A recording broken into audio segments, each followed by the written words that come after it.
Alrighty guys, welcome back to the channel. For today's video, I have actually a COMC order that I recently got back. So this is checkoutmycards.com. You can send them cards, they will sell them for you. You can purchase cards from them. It's just kind of another little hub. It's a really good spot if you're looking to sell a lot of larger print parallels, cards that are maybe some base cards. You can sell them for $1, $2 each. It's really a lot easier than going through eBay. But anyway, I have this back today, and I'm going to kind of run through it and go through a little bit of a mail day that I also have. So yeah, we'll just kind of jump right in. So a lot of cards that are in this order specifically, oops, I have to kind of pry this open a little bit. So a lot of the things that are in this order are going to be cards that I'm looking at potentially grading. And I'm going to talk about the kind of strategy that I put in. So this whole order, I want to say all the cards in here I think they ran around $300. So this is exactly what it looks like coming out of the box. First time that I'm opening it. I did not request top loaders, so this is kind of what it'll look like. There are a couple top loaders just to kind of give it some rigid nature here, but in terms of like individual cards, they don't have top loaders. So that's okay though. I mean, if they're not super expensive cards, it's like an extra 35 cents per top loader. So I didn't really want to do that for a lot of these cards, that are worth a couple dollars or maybe a few more than a couple dollars, but there's about 50 cards in here.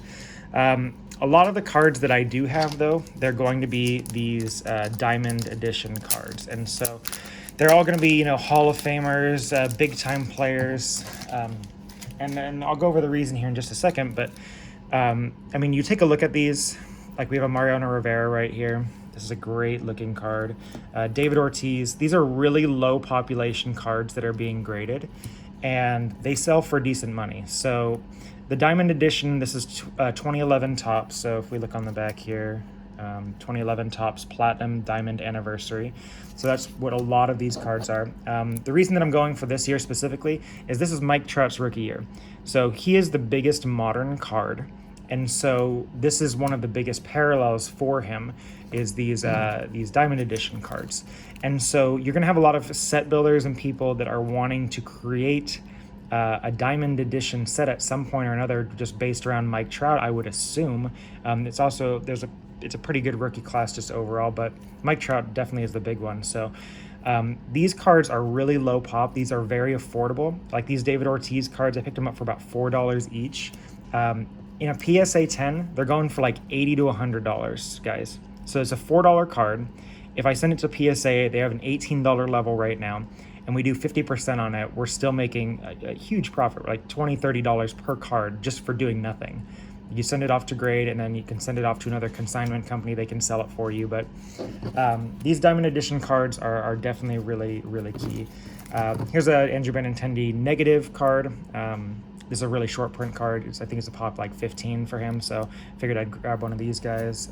But you're gonna see a big theme in here. Like these are the Emerald. These are shorter print cards from older Topps series, so they didn't print as much. This is 2013 Topps. The Emerald is probably the most desirable parallel from this year that's not like a numbered parallel. But again, this is 2013 Topps. A lot of the population on these are going to be 50 or less. We have Jose Fernandez rookie card right here. Unfortunately he passed, but his cards are still pretty hot for a player that only had a couple seasons under his belt. And for the accident that happened, there's still money to be made by getting with Jose Fernandez. I mean, this card was in a previous video that I've done. This is a big card if you can kind of pick up in a parallel. I really believe in the future this is going to be something that collectors are going to look at. This is Cabrera Trout Beltre. It's just a league leaders card. This is a parallel. It's just a blue Walmart parallel, but it has 3 Hall of Famers on it. I had an Emerald one that I went off for grading. I bought that card for $15. Shipped it off. It's like a pop 15, I believe. No, I might be wrong on that. It might be like a pop 50 for that Emerald. But in a PSA 10, they sell for like $150. I mean, look at the math on that. You send this off for the base level. Say we send this off right now for $18. This is a $10 card that I bought. $28 all in. And if it comes back, you're selling it for $100. I mean, it's easy money right there. There's easy money to be made with this type of stuff. Jose Fernandez is a blue sparkle, I believe. Rapper Redemption blue slate, my mistake. But again, these parallels of like these key players, like this Mike Trout card. This is a second year Mike Trout Defensive Rookie Player of the Year card. This is not like his base one from that year, but you know, he won Defensive Player of the Year, so they gave him a card. This is a parallel from his second year. This card was like $10. If you get this in a PSA 10, which I can already see it's not going to be because it has a dimple right here. But if you were to get this like in a PSA 10 back, this is going to be, you know, a $100 card, $200 card, easy. I think this card's actually kind of undervalued, but definitely not going to send that one off to be graded. But same thing with like some of these other cards. Will Smith, super undervalued. He's a top 3 catcher. That's pretty easy to see, I think. Next year, he's going to be a top 3. He could potentially be an MVP candidate. I mean, we've seen guys like Buster Posey come out there and, you know, he hit something in the mid-20s for home runs, but he won the MVP. I think Will Smith has that type of potential just depending on how the players around him are doing. So, but even like this base card right here, this Cabrera Trout Beltre, you know, if this was a PSA 10, and you'd have to be sure if you were going to send off a base card like this, you're still going to make like, it's going to be $50. So, I mean, if you get a PSA 9, yeah, you might lose a little money on it. But if you're pretty sure it's a PSA 10, send it in. You can make your $15, $20 on it. It's Yohan Moncada card, base gold. So this one right here I got for like $20. That's going to be another one of my talking points a little bit later is Yohan Moncada, but we'll kind of run through some of these other ones first. Trevor Story rookie card. I think Story's a great buy right now. His cards are cheap. He's still an all-star caliber player. He came back. He did pretty well with the Red Sox when he was came back from injury this last time, but he had an underwhelming first season with them. So I think he's a buy right now. I think he's a huge player. He's the guy who's going to be an all-star caliber player in the future. Another Cabrera, Beltre. Got a bunch of these David Ortiz ones. But yeah, I mean, you're kind of seeing the point that I'm trying to make here. I'm going to run through all of these cards. You know, I don't know how many of these are going to be cards that I want to send off. There's about 50 cards that are in here. I would imagine there's going to be a good portion of them, you know, that aren't going to be cards that I want to send off. But that's where you take the risk on it. You get all these David Ortiz cards back. Here's another different one. This one is not as valuable as this one for whatever reason. This is, I have no idea why, but I know that this one is a little bit more valuable. It's just another parallel from that year. Another Jose Fernandez, but these Ortiz cards, like he's a Hall of Famer. We got a Chris Sale rookie card here. This only cost us like $10, $15. Mike Stanton, Giancarlo Stanton, this card was like $10, $15. And we're just kind of running through these. I mean, we got these Trevor Story cards, more Jose Fernandez. We got a Trey Turner second-year Prism card for $3. Trey Turner is one of the better players in all of baseball. Andrew Benintendi short print, more Cabrera, Jose Fernandez, Trey Turner is a short print card at a 568. Got this for like $3. Second-year card. Albert Pujols, this is another diamond card from... this is the Diamond Rapper Redemptions is what it is from Topps 2011. It's not from like the base Topps series, but it's another diamond card. I think it's just another card that, you know, if we grade it for $18, I think it could sell it for $50, $60, no problem. Trey Turner All-Star Rookie Cup, second year. This is a numbered out of 25, or it's not numbered, but it is out of 25. So this is the Yellowback Redemption, or Yellowback. So out of 25, we're looking at it. If we can get that back, I'm sure that card is going to make us some money on it. So, but you can make money without spending a lot of money, guys. Like, these are just the type of things you need to look at. You're not looking at cards from this year. Those are high-risk situations. But you look at cards like this, cards with low pop counts, cards that are selling pretty good in a PSA 10, and, you know, you just go for them. I mean, another Albert Pujols card. These Will Smith yellows, these are really short print. You know, if you can get this in a PSA 10, this is a newer card, but it's still going to sell for pretty good. These Walgreens yellows are really desired parallels because they're so short printed. Another Andrew Benintendi short print from his rookie year. Albert Pujols, Will Smith, a short print. These Acuna cards, this is a really cool card. It's a foil board, numbered at a 264. I got this for like $10, I want to say, but I just really like this picture. I think this is going to be like a classic Acuna photo in the future, so I'm picking up a lot of this variation if I can find it. Jose Fernandez, a bunch of Jose Fernandez. We've been through all these cards. Bryce Harper, Emerald, second year Rookie Cup. This is another big card. Nolan Arenado, Blue Parallel, second year. But yeah, this whole card, there's like about 50 cards in here. All of these cards cost about, you know, $300 for everything that was in here. And so if we send off half of them to be graded, We get 25 back. We do 50%, 60% on it. We'll say we get 15 back at a PSA 10. I mean, we're going to sell those 15, 16 cards for like $100 each, and we're going to easily make money on this, right? I mean, 16 cards times 100, what are we looking at? $1,600? $1,600 and a $300 investment plus grading fees. You know, we're probably sitting around, let's see, maybe $600-700. And so we're easily making $500 on this just for sending it off to be graded and have somebody else selling it for us.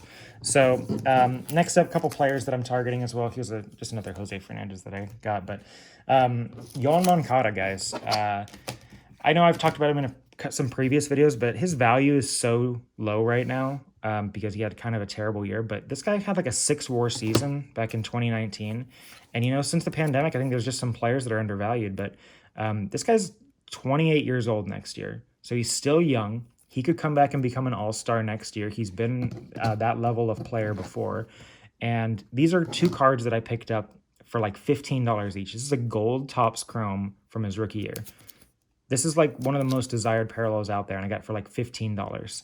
This is a Bowman Chrome from the same year, numbered out of 50, gold. I got this for $10.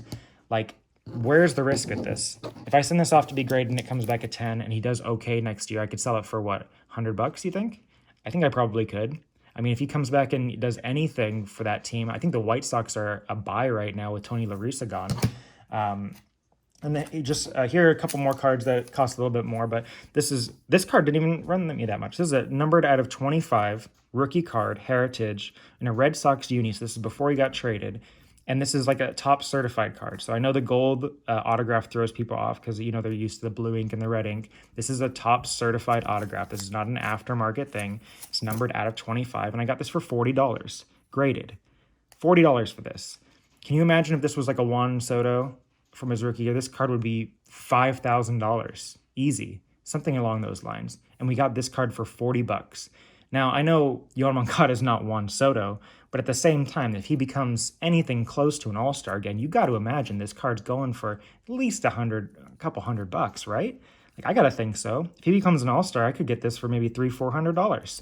We'll see. But I mean, it's $40. Where's this going to go? You think this is going to go less than $40 at any point? I don't think so. I think $40 is like the floor. I think if he retired today, I could still sell it for $40. Another Yoan Moncada card here, Gold Wave, kind of the same thing as this. I overpaid a little bit for this one, but this one was like $35. Probably didn't need to pay that much for it, but I did. I still think that, you know, I could probably sell this for $25 now, but I mean, if he has a decent year, this is a close to $100 card, no problem. And then the big card that I picked up, which this is just like a lesson for you guys, just make offers sometimes on cards, because you never know what you're going to get. This is his 2017 Rookie Star black border. And if you guys don't know what the black border is, the black border is the 1 of 1. I got this for $100 flat. This is a Yoan Moncada rookie card. This is not like a Topps Archives reprint card. This is from his rookie, or it is from Archives, but it's not like the stamped one. This is his genuine 1 of 1, graded. I got it for $100. Like, tell me if this guy becomes an all-star that I couldn't get $500 for this card, right? Like, this card, there's no way that I could get less than $100. I'm sure I could sell it for $200 now if I wanted to, but it was listed at $400. I put it in random offer for $100, and he just accepted it. So, I mean, this is one of those things where it's like, if you see a card, you want a card, you're not sure if the value or the offer is going to be there, just put in an offer for it. What's the worst they're going to do? Deny it? That's it. I mean, you're not going to get the card regardless if you don't try. And then the second player that I'm going for this next year is Andrés Giménez. I picked up this Topps Chrome rookie card of his. I haven't looked over it super closely. I just got it in the mail, but I got this out of 99 for $40. Andrés Giménez put up 7.2 B WAR, baseball reference WAR, last year for the Cleveland Guardians. He put up 7 WAR season, guys, last year, and this guy is 23 years old right now. He's going into his age 24 season. That's insane to me. I can't even fathom that. Like, I understand a lot of his value does come from defense, but this is a 24-year-old all-star, superstar in the making player, and I got his second most desired autograph card in the hobby for $40 in a short print parallel. That's crazy to me. Andres Jimenez right here. This is Topps Finest. These are the finest flashbacks cards. These are super desirable as well. This is numbered out of 35. I picked this up for 20 bucks. If you were to pick up this card in like Juan Soto, I'm going to just go back to Juan Soto again. This card would be multiple thousands of dollars. And I got this for $40 from a 7-WAR player, 7 wins above replacement. He was top 10 in baseball in WAR this year, and I got it for $40. So I'm not saying he's going to become the next huge guy in the hobby, but if he comes out and does what he did again last year and the Guardians do something more than they did this year than getting bounced in the playoffs, you never know what you're going to have. So what do you guys think about my strategies? This was a little bit of a long video. A lot of this was long-winded. It's kind of different than some of the stuff that I've done before, but I just kind of wanted to give you guys some information on how I look at some of these cards in the hobby and how I'm going to be investing in the future. So hope you guys enjoyed today's video, and I will see you again next time. Bye.